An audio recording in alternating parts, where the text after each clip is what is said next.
आज आपकी शादी भी अगर हो पाई है ना, वो इसलिए हो पाई क्योंकि आप इस पार्टी के द्वारा राज्यसभा के अंदर मेंबर बनाए गए। आप एक राज्यसभा मेंबर थे, वरना कोई नहीं पूछता आपको।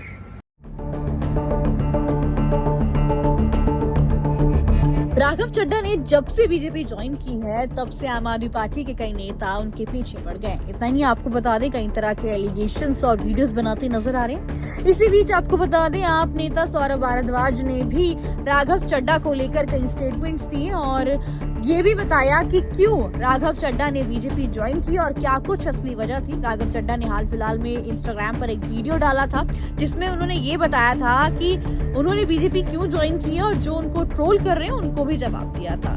अब राघव चड्ढा के उस वीडियो का जो है सौरभ भारद्वाज ने पलटवार किया है। सुनिए आप भी क्या कुछ कहा सौरभ भारद्वाज ने।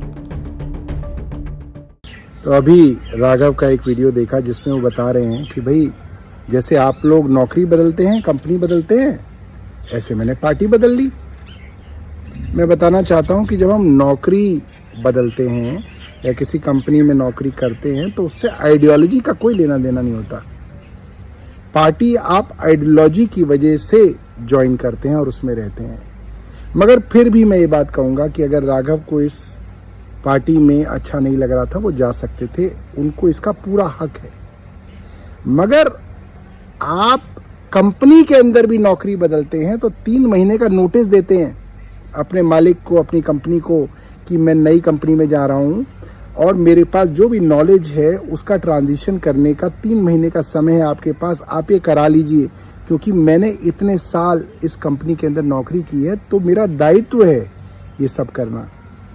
मैं जिस कंपनी को छोड़ता हूं उसको बर्बाद करने के लिए षड्यंत्र नहीं करता। आपने क्या किया? आपने जब आपके ऊपर ईडी का शिकंजा कसा तब तय कर लिया कि आप भारतीय जनता पार्टी ज्वाइन करेंगे, मगर आपने किसी को बताया नहीं। आपने भारतीय जनता पार्टी के साथ एक षड्यंत्र तय किया। भारतीय जनता पार्टी पहले दिन से इस षड्यंत्र का हिस्सा थी दोस्तों। कैसे थी? इन्होंने कहा कि मैं अब अपनी एक अलग इंडिविजुअल मिडिल क्लास के मुद्दे उठाने वाले युवा की इमेज बनाऊंगा और उसके अंदर मदद करेगी भारतीय जनता पार्टी। कैसे करेगी?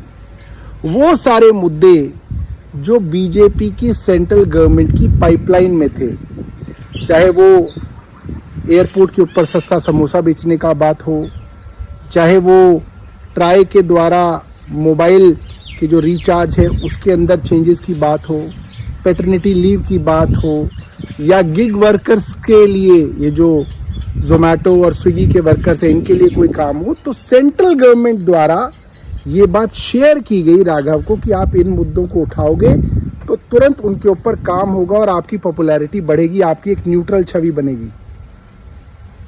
सेंट्रल गवर्नमेंट के पास हर बार मौका था कि वो या उनका कोई मंत्री पार्लियामेंट में खड़ा होकर इस बात को कहे कि राघव जो बोल रहे हैं ये ऑलरेडी सरकार का काम है, मगर कॉन्ट्राडिक्ट नहीं किया गया। क्यों नहीं किया गया? क्योंकि भारतीय जनता पार्टी केंद्र सरकार के साथ मिलकर राघव षड्यंत्र कर रहे थे। राघव की इमेज बनाने के लिए भाजपा की सेंट्रल गवर्नमेंट काम कर रही थी।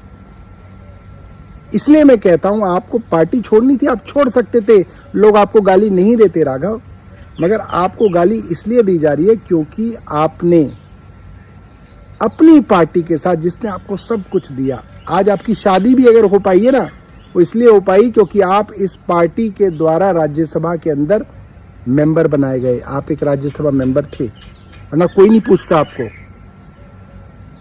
और आपने उस पार्टी से कोई भी नाराजगी हो आपकी, उसके खिलाफ आपने पूरा षड्यंत्र किया। पार्टी की राज्यसभा की पूरी टीम को तोड़ के आप ले गए। इसलिए लोग आपको गालियां दे रहे हैं और कितनी ही आप दलीलें दीजिए, आपको लोग गालियां सही दे रहे हैं।